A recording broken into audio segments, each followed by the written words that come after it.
પ્રકરણ 3 કુંવરુક કોણ નિરોગી છે? નમસ્તે બાળમિત્રો, સુપ્રભાત. સુપ્રભાત ટીચર. બાળમિત્રો, આપણે નિરોગી રહેવા માટે સમતોલ આહાર ખાઈએ છીએ. આપણું શારીરિક સ્વાસ્થ્ય જળવાય તે માટે આપણે યોગ્ય સમતોલ આહાર ખાવો જોઈએ. આપણે ભોજન સમયસર અને માપસરનો લેવો જોઈએ, જેથી આપણું શરીર સ્વસ્થ અને નિરોગી રહે. બિનજરૂરી અવનવી ખાવા પીવાની આપણી ટેવો સુધારવી જોઈએ, જેથી આપણું શારીરિક સ્વાસ્થ્ય જળવાઈ રહે. આપણું શરીર સ્વસ્થ હોય તો આપણું મન અને આત્મા પણ શુદ્ધ રહે છે. તેથી આપણે સૌપ્રથમ આપણું શારીરિક સ્વાસ્થ્ય સુધારવું જોઈએ, જેથી આપણું મન અને આત્મા શુદ્ધ રહેશે. તો ચાલો બાળમિત્રો, આજે હું તમને સંસ્કૃત ભાષામાં આપણા શારીરિક સ્વાસ્થ્યનું મહત્વ સમજાવતી એક નાનકડી વાર્તા સંભળાવું. તમે ધ્યાનથી સાંભળજો. આ વાર્તાનું નામ છે કુંવરુક, એટલે કે કોણ નિરોગી છે. એકઃ પક્ષી અસ્તિ, એક પક્ષી છે. સહ આકાશે અત્ર તત્ર ગચ્છતિ, તે આકાશમાં આમ તેમ ફરતું જાય છે. સહ પુનઃ પુનઃ વદતિ, કુંવરુક કઃ નિરોગઃ ભવતિ, તે ફરી ફરીને બોલે છે, કોણ નિરોગી છે? કોણ નિરોગી છે? એટલે કે કોણ રોગરહિત છે? પક્ષી દ્વારમ દ્વારમ અટતિ, પક્ષી ઘરોના દ્વારે દ્વારે ભટકે છે. એકમ એવ પ્રશ્નમ પુચ્છતિ, તે એક જ પ્રશ્ન પૂછે છે. જનાઃ ઉપહાસમ કુર્વન્તિ, લોકો તેની ઉપહાસ એટલે કે મજાક કરે છે.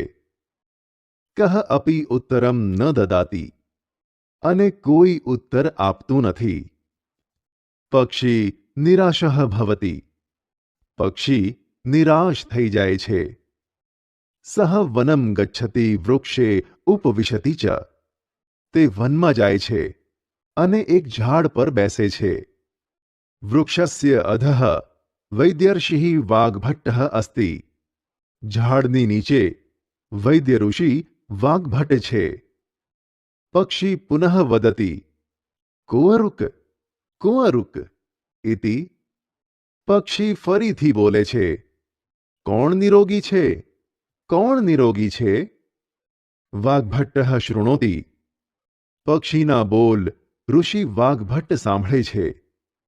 સહ વદતિ, ઋષિ વાગ્ભટ્ટ તે કહે છે, હિતભુક મિતભુક ઋતભુક ઇતિ, હિતકારી ભોજન કરનાર, અલ્પ પ્રમાણમાં એટલે કે માપસરનું ભોજન કરનાર અને ઋતુ અનુસાર ભોજન કરનાર.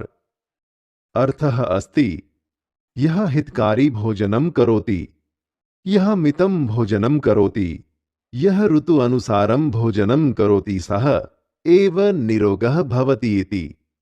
એનો અર્થ એ છે કે જે હિતકારી ભોજન કરે છે, જે માપસરનું ભોજન કરે છે અને જે ઋતુ અનુસાર ભોજન કરે છે, તે જ નિરોગી રહે છે. સંતુષ્ટઃ પક્ષી ઋષિ સમીપમ આગચ્છતિ, સંતોષ પામેલું પક્ષી ઋષિની પાસે આવે છે. સહ ઋષિમ નમતિ, તે ઋષિને નમે એટલે કે વંદન કરે છે. અનંતરમ સ્વસ્થાનમ ગચ્છતિ, પછી તે પોતાને સ્થાને પાછું જાય છે. બાળમિત્રો, સમજ પડીને સંસ્કૃત ભાષામાં વાર્તા સાંભળવાની? હા ટીચર. બાળમિત્રો, આ વાર્તામાં એક પક્ષી છે. તે આકાશમાં આમ તેમ ઉડતું જાય છે. તે ફરી ફરીને બોલતું જાય છે કે કોણ નિરોગી છે? એટલે કે કોણ રોગરહિત છે? તે પક્ષી ગામના મકાનોના દ્વારે દ્વારે ભટકે છે અને તે એક જ પ્રશ્ન બધાને પૂછે છે કે કોણ નિરોગી છે? લોકો તેની મજાક કરે છે અને પક્ષીને કોઈ ઉત્તર આપતું નથી. તેથી પક્ષી હતાશ થાય છે. ત્યારબાદ તે વનમાં જાય છે અને એક ઝાડ પર બેસે છે. એ ઝાડની નીચે વૈદ્ય ઋષિ વાઘભટ્ટ બેઠા હતા.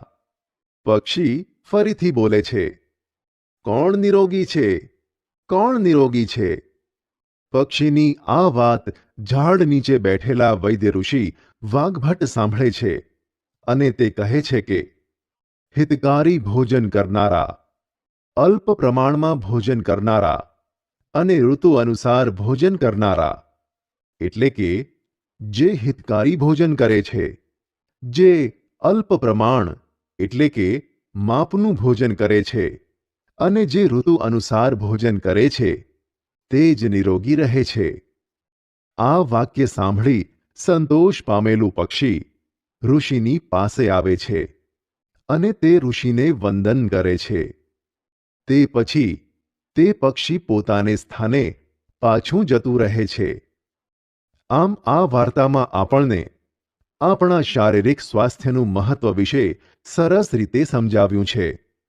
આપણી જીવન પ્રણાલી અને ભોજનની ખોટી આદતો માટે આપણને સાવચેત કર્યા છે. જો આપણે શરીરને શુદ્ધ રાખીશું તો જ આપણું મન અને આત્મા પણ શુદ્ધ રહેશે. તેથી આપણે સમતોલ અને માપસરનો આહાર લેવો, જેથી આપણે સ્વસ્થ અને નિરોગી રહી શકીએ.